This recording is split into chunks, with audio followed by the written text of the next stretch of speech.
हो, नंदे हों, इस बात को जो है वो ना का मसला ना बनाएं। आपके घर में जैसे ही बहू आती है, आप उसको बताएं कि अगर तुम अपना किचन अलग करना चाहती हो तो तुम शौक से कर सकती हो।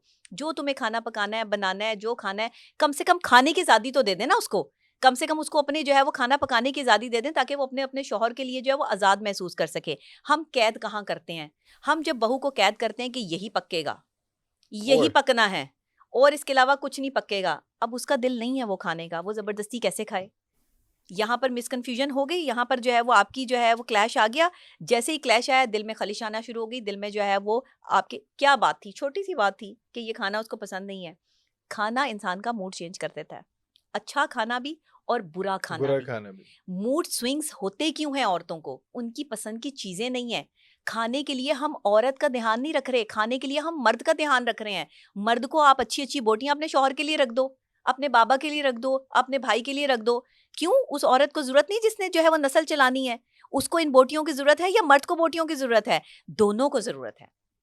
एक मर्द की कैपेसिटी के लिए भी उसको जो है वो गोश्त की उतनी ज़रूरत है जितनी जो है वो कैलोरीज़ एक औरत में जाएँगी। मर्द और औरत एक ही सांचे से बने हैं, यानी एक ही मिट्टी से बने हैं, कोई डिफरेंट मिट्टियाँ नहीं लगी। एक ही तरह का मैदा है, एक ही तरह की अंदर नालियाँ बनी हुई हैं, एक ही तरह की खून की गर्दिश है, एक ही तरह के होंठ, नाक, कान, गला, आँखें सब एक जैसी हैं। ट्रू। सिर्फ़ इमोशंस डिफरेंट हैं, फीलिंग्स डिफरेंट हैं। अल्लाह ने सिर्फ़ फीलिंग्स को डिफरेंट करके मर्द को अलग और औरत को अलग बना दिया, वरना स्ट्रक्चर देखें तो सेम टू सेम है। तो फिर मर्द के जिस्म को जितनी कैपेसिटी है कैलोरीज़ की और जो है वो आपको जितनी कैलोरीज़ की और जो कैल्शियम की उतनी ही औरत को भी है। तो अगर आप मर्द को खिला रहे हैं तो औरत को भी खिलाएँ। हम जहाँ औरत का हाथ रोक देते हैं वहाँ औरत का मेंटल स्ट्रेस जो है वो शुरू हो जाता है।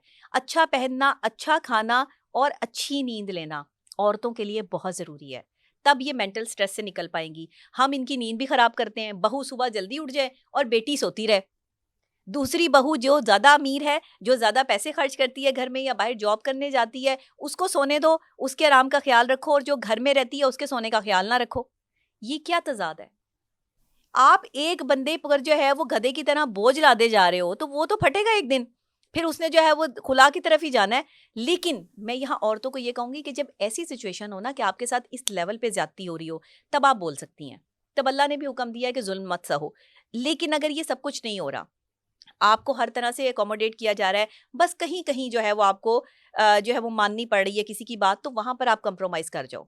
लेकिन अगर शौहर बदतमीज़ी करे, गालियाँ बके, हाथ उठाए, ऐसे शौहर के साथ नहीं रह नहीं, सकते हैं। वो तो एक एक वो एब्नॉर्मल एक अलग सिचुएशन कैटेगरी है, चली एक जाती है, ऐसा एब्नॉर्मल आदमी जो है वो सिचुएशन टॉलरेट नहीं किया है। जाता हुँ, और ऐसे आदमी के साथ आपको रहना भी नहीं चाहिए। रहना